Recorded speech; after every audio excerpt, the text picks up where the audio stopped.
नमस्ते दोस्तों, वेलकम है आपका द अल्टीमेट ज्ञान राइज विद विजडम पर, जहां मिलती है आपको इंटरेस्टिंग और यूजफुल इन्फॉर्मेशन सिंपल और शॉर्ट स्टाइल में। अगर आप नए हो तो सब्सक्राइब करना ना भूलना और बेल आइकॉन भी दबा दूं ताकि कोई भी अपडेट मिस ना हो। चलिए स्टार्ट करते हैं।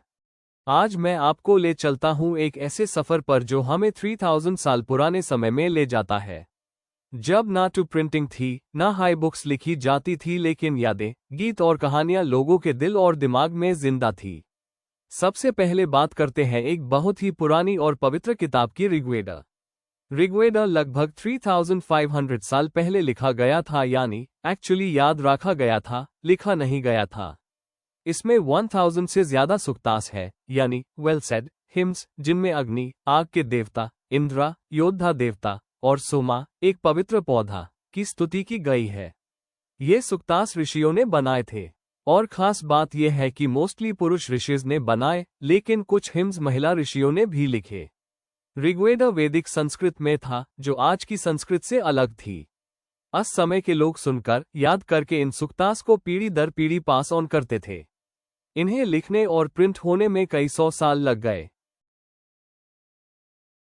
बात करते हैं भाषाओं की।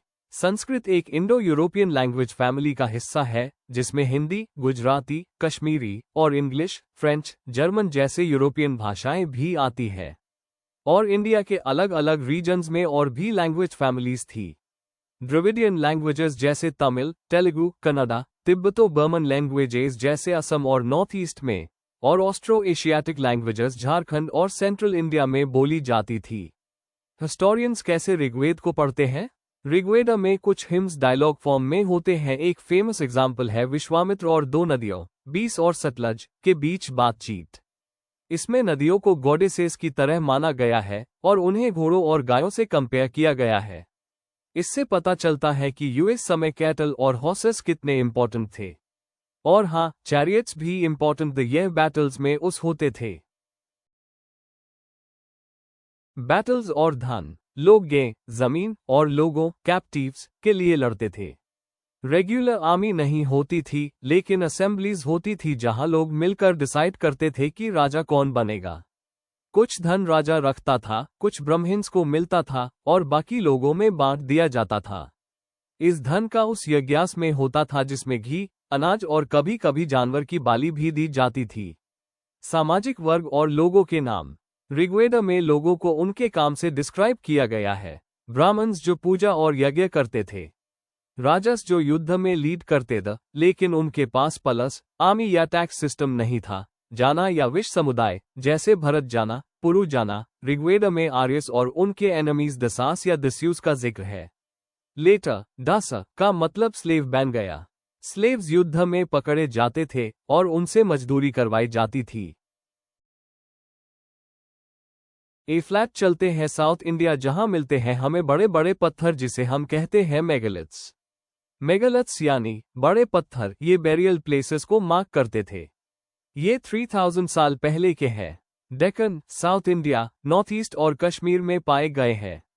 बेरियल्स के साथ हमेशा कुछ आइटम्स मिलते हैं: black and red pottery, iron tools, horse skeletons और ऑर्नामेंट्स। कुछ ग्राव्स में ज्यादा सामान होता है, कुछ में कम। इससे सोशल डिफरेंसेस दिखते हैं।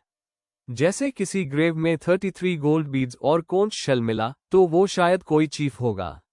सस्ट ग्राव्स में एक छोटा सा पॉटहोल होता था, जहां से बाद में फैमिली के और लोग भी दफनाए जा सकते थे।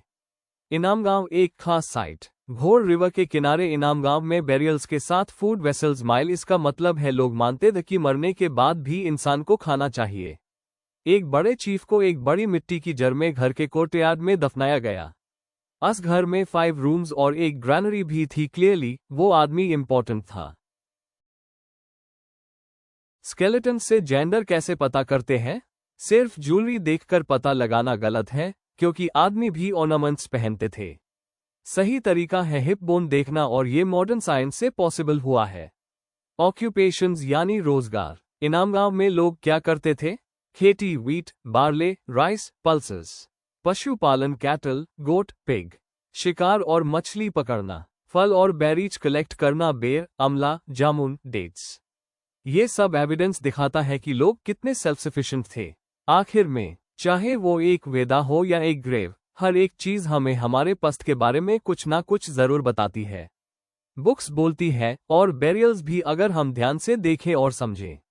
Thank you so much. अगर वीडियो पसंद आया हो तो एक लाइक जरूर कर देना और कमेंट में बताओ आपका क्या थॉट है।